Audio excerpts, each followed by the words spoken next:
The first poem that we're going to look at by Langston Hughes is Merry-Go-Round. This is my favorite poem by Langston Hughes. Um, so you're going to watch me read the title. I'll do some word association based off the title, what I think about the title. Then I'll read the poem for you. I'm going to highlight some interesting words next and mark the shifts. Remember, shifts are internal changes, right? Something within the writing, the narrator, the speaker, something within them changes, a shift in focus, a shift in perspective.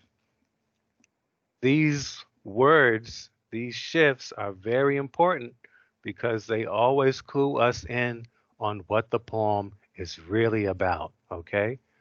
And then I will ask you to identify the narrator or the speaker in this poem. All right? So let's jump into it. Merry-Go-Round. When I think of merry-go-round, this title makes me think of theme parks and fairs and children. So let's see if those word associations bubble up, in this Langston Hughes poem. Merry-go-round. Where is the Jim Crow section on this merry-go-round, mister? 'Cause I want to ride. Down south, where I come from, white and colored can't sit side by side. Down south on the train, there's a Jim Crow car. On the bus, we're put in the back. But there ain't no back to a merry-go-round. Where's the horse for a kid that's black? All right. So those are the words that I chose to highlight, right? These words in this poem I find interesting. And my girl right there, this is the shift, this but. I think there's only one shift in this poem, and I think it occurs here. So before we break down this poem and analyze it some more, I would like you to tell me who the speaker is. Give me 3 labels: age, race, economic status, where they're from, gender. If you just give me 3, then I will have a good idea about who the speaker is, right? So go ahead and tell me what you think. Who do you think Langston Hughes wrote this poem in the voice of? Who is the speaker?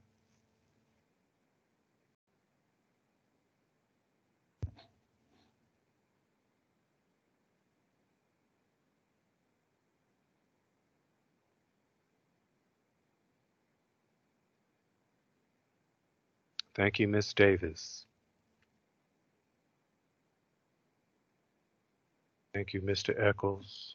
Okay, those are some good answers. This is my answer. Based off the words that I've highlighted, I believe the speaker is a Southern black boy. He says it.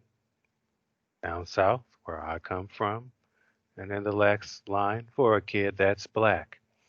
I've got, I would argue, 4 labels in this answer. Again, I only need 3. I think I've given 4. Location, where you're from. That matters to a lot of people, where you're from, who you rep. Um, race, again, he said it. And age, this is a child, kid. And then I'm going to say he's a boy. I can argue that he's a boy. He approaches Mister. I don't really think that a young girl would use this language that we are about to break down. So I want to show you some things that I notice about this poem, and then I'll read it to you one more time. This poem begins and ends with a question. I think that's pretty neat. Where is the Jim Crow section on this merry-go-round? Where's the horse for a kid that's black? It starts with the most important thing and it ends with the most important thing. The Southern black boy wants to ride a merry-go-round. Where is the section for me? Jim Crow section. That leads me to, like I said, Langston Hughes grew up in a Plessy versus Ferguson Jim Crow era separate but equal type segregation version of America. So very tough for any black child. Um, but what's so interesting about this piece is that Hughes is telling us that a young child understands the the racism of this time. He is explaining to an adult Jim Crow law. He is explaining that down south, that's repeated twice, white and colored can't sit side by side. He is explaining the racial divide through a childlike innocence. I think it's so neat and just very clear, what Langston Hughes is doing, bringing attention to the reader that even children understand racism, can internalize racism, and will do so with such clarity through their childlike mentality, and their logic will explain where I'm supposed to be, right?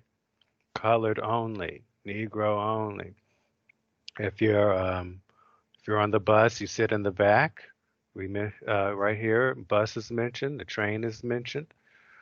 You can think of Rosa Parks, of course. You're going to a restaurant, you order in the front, but you can sit in the back. You enter through the back. The movie theater, you watch the movies from up in the balcony.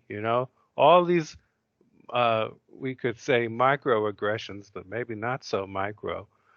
This child has grown up in it and he understands it. He's clearly up north. He's talking to Mister. I think this is a black man. My interpretation. Other scholars say differently.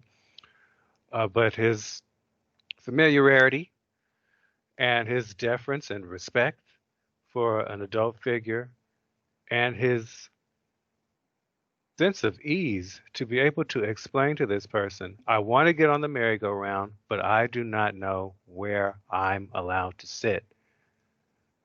Then we got back, black. This repeated consonant sounds. It's consonants. B, b, b, k, k, back, black. They both are close out. All three of these close out a line. I really like the structure of it. And we're just getting to the meat of, yes, this is where I'm supposed to be. I'm looking for my place. And then with his logic, there is no back to a merry-go-round. So where can I sit? Because I want to get on the ride. So now with all of these, things highlighted, knowing where our shift is, having a clearer understanding of who the speaker is, we can jump back into this poem and get a better sense and a greater appreciation for what Langston Hughes put on paper. Merry-go-round. Where is the Jim Crow section on this merry-go-round, mister? 'Cause I want to ride. Down south, where I come from, white and colored can't sit side by side. Down south on the train, there's a Jim Crow car. On the bus, we're put in the back. But there ain't no back to a merry-go-round. Where's the horse for a kid that's black? Ooh. So now it is your turn, scholars. This next poem, Mother to Son, is my second favorite Langston Hughes poem. Read the title. Think about what words come to mind by this title. Free associate. Just see what bubbles up for you, and maybe it'll bubble up in this poem. Read the poem. I would like for you to then make a list of the words that you find interesting. I know you can't highlight, But make a list down. Just write some down in the order that they appear in the poem, so you have some organization. And mark those shifts. You see that word, don't you? That's a shift word. Yeah. And here's another hint. There's definitely more than one shift in this poem. It's certainly long enough for that to be the case. Lastly, identify the narrator and or speaker. What am I asking for? 3 labels. I want 3 labels, 3 categories for identifying this speaker. Biggest hint I can give you, the label appears in the title of the poem, right? One of the labels. So read the title of the poem, make a list of the interesting words, and mark the shifts. Identify the narrator or speaker. Please do this within 5 to 8 minutes. I will see you on the other side, and we will all break this poem down together. May begin.